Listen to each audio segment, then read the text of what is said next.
Hello and welcome back to the LHi Group podcast In Those Shoes. Today I'm joined by Sue White. Sue has recently celebrated her promotion to director within the business, which we'll hear more about shortly, and heads up our very successful Piper Maddox brand as part of our London team. So welcome to the podcast, Sue. Have I missed anything out there? No, thank you. I didn't expect it to be so official. Introduction. So we start the podcast the same with every guest, and it's just really good to get an understanding of your, I guess, how you came into recruitment and your entry point to LHi specifically. So do you mind giving us a bit of insight to what that looked like for you? Yeah, of course. So funny when I was thinking about this, I was gonna be, I fell into it the same as everybody else did. Yeah. But honestly, I graduated with a degree in psychology, and I had not a Scooby what I wanted to do. And my plan was initially to move home to save some money and then to go traveling. And anyway, I moved home and decided that after a bit of freedom of uni, that I absolutely couldn't do that for the 6 months that I needed to save some money. So I went online and was scrolling through job boards, and every second job was for recruitment. So I was like, right, well, there we are. So Yeah. got the train up to London. Yeah. Had two interviews. One was with somebody who I used to go to school with, who was working at a different company, and one was with Hayes. And I was actually just supposed to see him for some like interview prep, and he Yeah. ended up persuading me to stay there, and I stayed there for 5 years. So Yeah. yeah. Happens to um, everyone. Everyone's like, I'm just gonna fall into it and see what happens. And it's literally like 6 years later, I'm still yeah, yeah. literally. But I don't think anyone grows up being like, I want to be a recruiter. Well, I didn't even know what it was. Yeah. But then when I was looking at the time of leaving my old company, I was at like a bit of a crossroads where I didn't know if I wanted to still do recruitment anymore. I actually started doing my exams to be a financial advisor, No, I just which is can't imagine ironic, that now. So given the state of my finances. But my best friend who I went to school with, Liam, worked for Piper Maddox in Bristol. So he reached out, and it was just at like the tail end of COVID. He was like, "Oh, come and have a chat to Jim, who's our CEO." So I went for like therapy and coffee with Jim.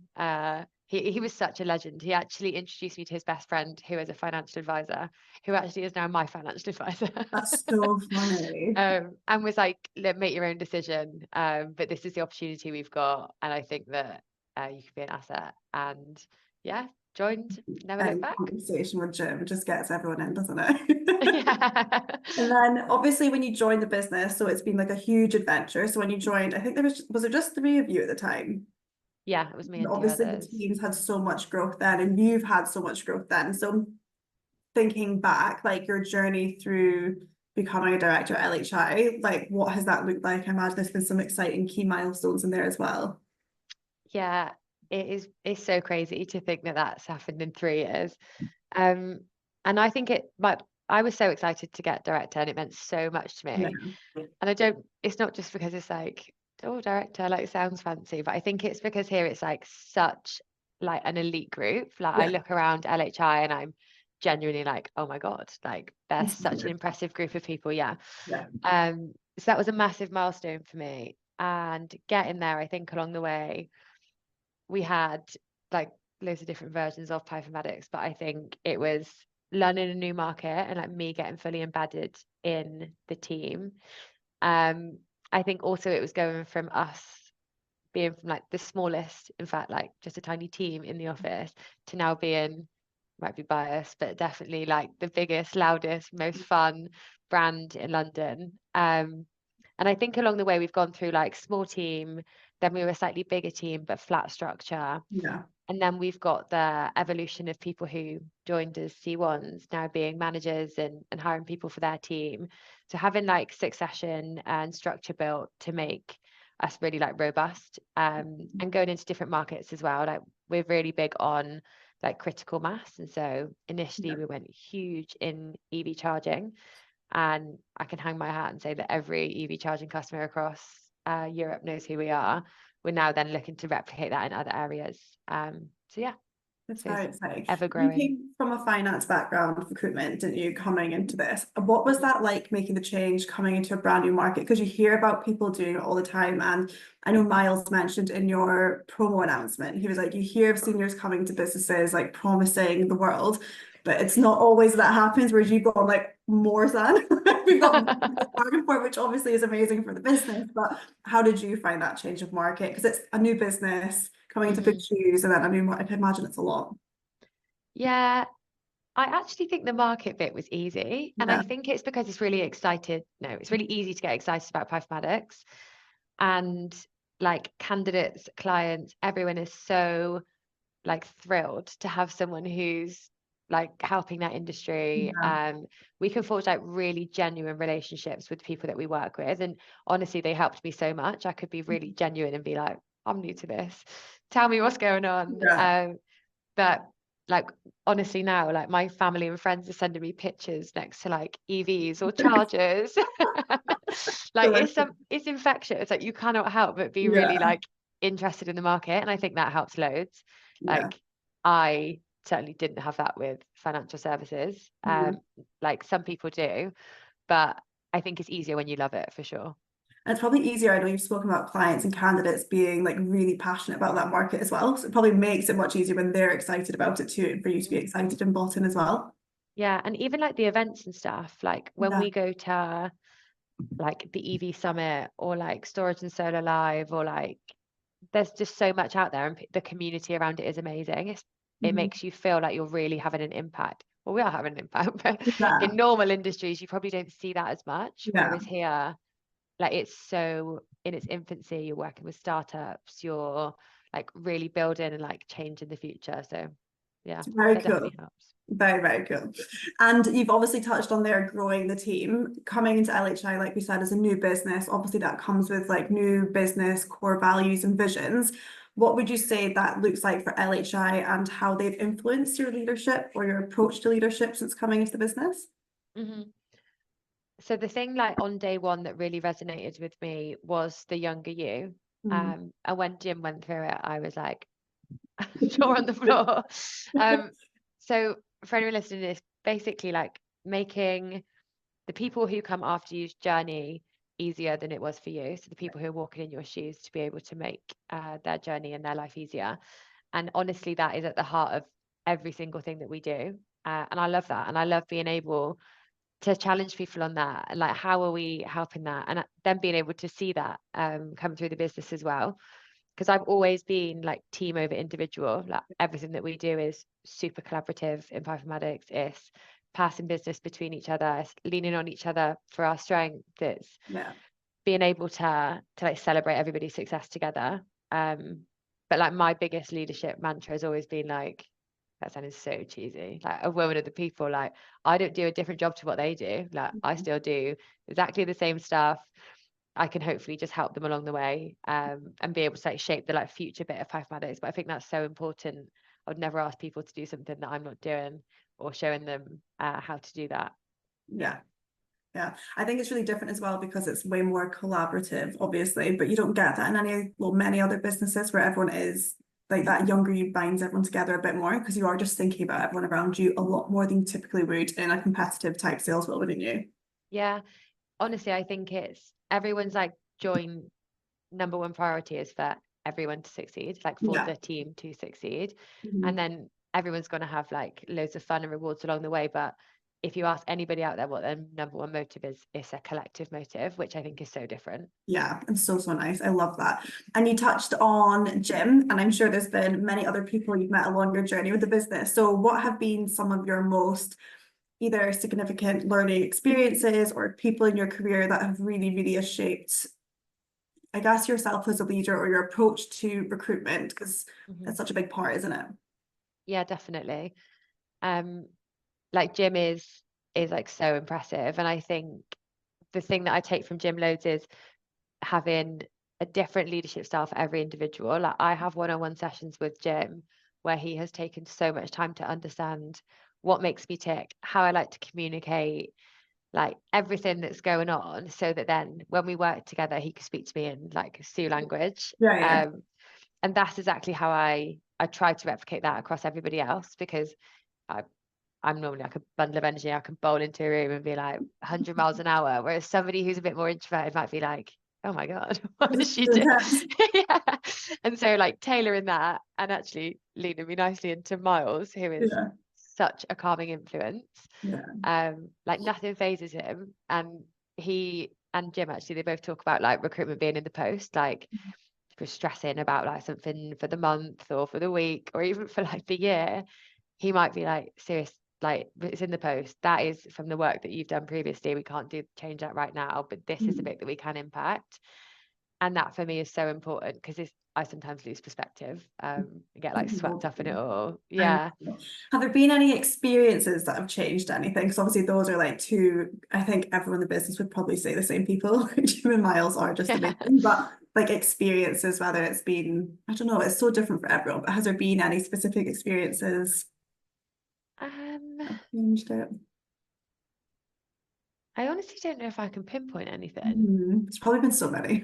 Yeah, I don't think there's been one like pivotal moment where I'm like, Yeah. oh my goodness, and like then this is therefore how I'm being.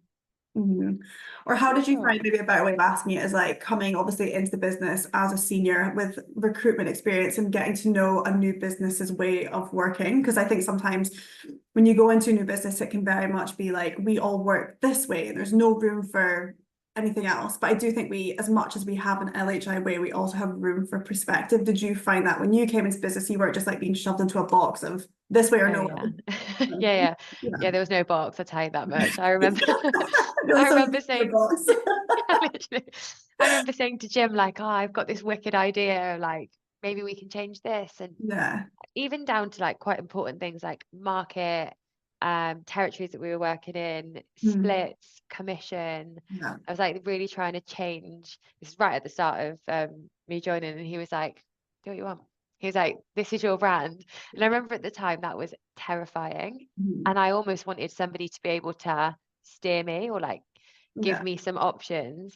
But that like platform that I had and the room to grow and almost like the trust to be Yeah. like, we back you to be able to do this Yeah. is 100% like, I had such imposter syndrome coming here because there was a brand leader. I was like, such a big job, Yeah. even though initially it was just two people, but like the growth that was going to happen. And I, at that point, was like, I can do this.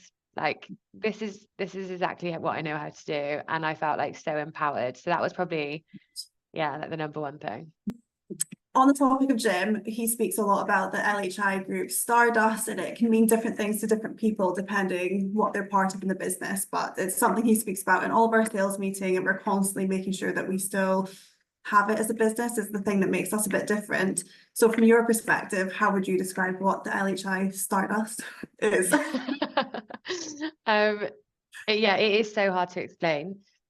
And yeah, I've not said this to anyone, I don't think, but when I joined, Jim and I shook hands on me coming for a year. He was like, just give us a year. He was like, we'll benefit, I'm sure, from like the impact that you can have in 12 months, and you'll hopefully have some perspective on what you want to do afterwards. So I obviously didn't tell people that when I came in. And I don't think my intention really was ever to do a year, but I was like, at least I know that like there's an option here. And like honestly, on day one I walked in and was like, I'm home.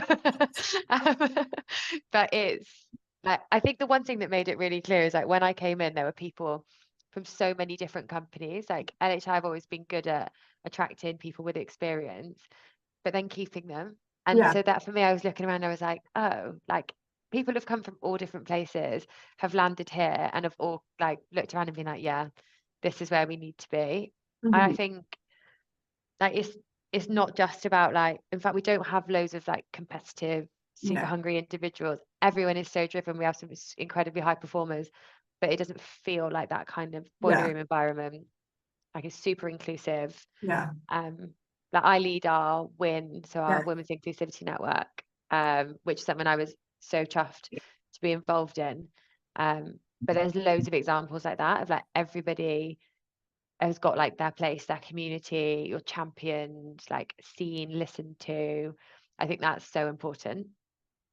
Can you tell us a bit more about WIN, like what that is and what your involvement is within that community in the business? Yeah. So it is basically a safe space for all of the women in our business. There are so many different elements to it. We do like events, we've done like podcasts, roundtables, things like that, and there's offshoots of it into our client work as well. But from internal, for example, we've got a women's leadership breakfast. So all of our leaders across Europe, they do the same in America, come together to be able to talk about visibility, how we're bringing people through the business, how we're going on hiring and retaining females. Like there's so many different like shoots of the conversation, but more importantly, it just brings us together and make sure that conversation is first and foremost, always something that we're speaking about, and all the way up to board level. Like we are involved in conversations and decisions that are being made across the whole sales floor through our Win network, which is like so empowering. Yes, and I think that's something else that makes a big difference to us as a business, just things we do, I guess, a bit differently, if you will, to make sure that everyone, as you mentioned, we've got loads of different communities as part of LHi Group, and that's just one of them. So we want to make sure everyone feels like they have people they can relate to, or just a group that they can have someone in common with, if you will. But I think that's I love that part of the business, that Win group. I think that's really exciting. So that's a lot. We've obviously spoken about like the senior side of things, the business as a whole, and talking about graduates or people who might be considering roles in recruitment. As you've said, as I say, as 99.9% of people say, they very much fall into recruitment. I know when I was at university, it wasn't something that was ever spoken about like as a career, definitely not in Scotland anyway. So it was totally new. But if you were to be speaking to a graduate now, as you will be in the coming weeks, I'm sure, what advice would you give to a new graduate who's either thinking about coming into recruitment or thinking about coming into recruitment specifically within the renewable energy space, which I'm sure you'll have loads to say about. But yeah, graduates who've got like aspiring to have careers in recruitment, what sort of advice would you give to young professionals? Renewables is the market to be in. I'm not saying that just because I'm biased, but it is the future. I remember when I was interviewing, Jim was like asking me about how passionate I was about renewables, and honestly, it was zero. I was like, I do my recycling, and there we are. But like it is, I can't tell you how much it's changed, but it is. There's so much investment going on in the space. It's on the forefront of every company's mind. Is like how they can get to being more green, how we can accelerate our journey to net zero, and everything behind that. And so in terms of like a stable recruitment market, that you can get much more like bulletproof. So I think in terms of market, I go down that route. But in terms of someone joining a recruitment company, I would say you have to join wherever you bond with the people. Like you spend so much time with these people and like not just for like a good manager, but like it makes such a difference, like the chemistry that you feel with that team. So I think that that's like a real important thing to bear in mind, because you'll make good money wherever you are if you put the graft in. Like there are so many amazing recruitment companies out there, and would never say, oh, you have to choose us for your career to look like this. But I think as long as people are like joining it for the right reasons, then Yeah. they'll be so successful. I think the people make such a big difference. And with, I guess, that in mind, with Piper Maddox, what do you want that to look like in the next sort of 5 years, or how do you see the business evolving? Because that's a really exciting thing for graduates to be thinking about. I know it's a really big question, but what would you, if you could like manifest it, or if you had any goals in mind, what would you like it to look like? So I dream about Mel. Yeah. I'm No, I honestly want it to be like a household name, Yeah. because I know the spaces that we work in, we dominate, but I would love for that to be bigger. And like even as an example, within LHi, I want us to be the biggest brand. Like when I joined, we were two people in the corner of London. Yeah. And actually, I want us to be the biggest in London. I want us to be making the most revenue. I want us to be like the most hires, and obviously in London, but like globally as well, which we're already seeing such a transition. So I think by the end of the year, we have a shot at probably being the biggest brand, which is amazing because we've only been around for 8 years versus Lawrence Harvey's like 20 something. Yeah. No. But I think that stuff is more like my personal goals. But I think us to be like constantly ahead of the times in the emerging markets. So the reason why we've done so well in the spaces we're in is because we were there first. Yeah. And so we always want to be keeping an eye out for like whatever the new like sexy markets are going to be within renewables, making sure that we've got people in those seats. They might not join at the time where they're going to go straight up to being top biller, but you best believe that when that market's booming, they've already got those relationships wrapped up. So yeah, I think we always just want to be like really forward thinking with that kind of stuff. Yeah, that's so exciting. And obviously as a business as well, something that we've spoken about a lot on the podcast is being an EOT business. So we won't go into details of what that is because you've explained already. But what does working for an EOT business mean to you specifically? So I think it makes a difference because you're generally at the forefront of decisions made at like the highest level, but even down to like the smallest things. It's about everybody and like the impact and like genuinely caring about the people that are here. And you can feel that like for sure.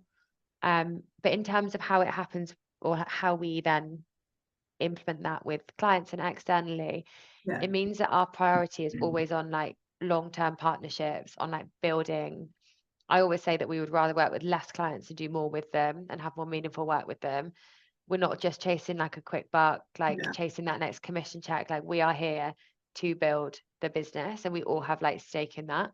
So I think that that means that we can just like tailor things a bit differently, because there's genuine opportunity, like yeah, not just in 5 months, obviously in all of LHI for like genuine wealth. And if you think like we're doing the same work as any other recruitment company, we still get our base, our comms, like all the rest of it.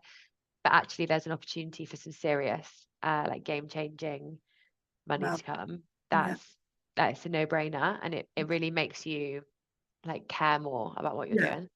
I think it makes it seem as well that like the business, obviously you hear businesses saying we're employer first, or we're people first, but I think that's like proof in the pudding as well, isn't it? Oh yeah. And that's getting Yeah, really exciting definitely. because a lot of conversations are happening now around like when it's going to be and things like that. So it's Mhm. closer than we think. So yeah, I completely agree with that. And then coming into your team specifically, so we've spoken about obviously the benefits of an EOT, but obviously you're hiring for your team now, which is really exciting across a few different levels. So if you had to give us a quick sales pitch on opportunities with your team and why people should join, everyone hates this question. Putting you on the spot. Yeah, give us a download of what that looks like. um yeah, there's a massive spotlight on Piper Maddox, like because of the market that we're in, and as I said, like all the investment going into it. Then we've got like a crazy opportunity now where we're in like real big scale mode. Like we're not just the underdogs anymore. We're not like proving our point. People know that we're legit, and we've got some like amazing stories of people who have come through in such a short space of time and are doing amazing things. So I think that that's something that's like we're at the turning point basically. Like you can join now and still feel like you're part of that founding team who are going to be like going to the next level. And we've got like a ridiculous reputation in the market. Like, hats off to everyone who's worked for Piper Maddox, but also to marketing, because people come to us. Like we are the trusted name in the space. We're invited to these conferences and events. We have inbound business. That's like crazy for recruitment. Yeah. But like obviously that's because of the good work, and everything they do is so like reputation led. But yeah, they're coming into somewhere that really sets them up for success. Yeah, and also you have such a good culture on your team. It's so much fun. You touched on that earlier, but it's a really good mix of like females, males, fun, work. It's a really good vibe on that team. So I think that in itself says a lot, especially when you built it up from being so small to having that, creating that culture is not easy. Okay, well, thank you so much, Sue. It's been so nice speaking with you. Did you enjoy your podcast?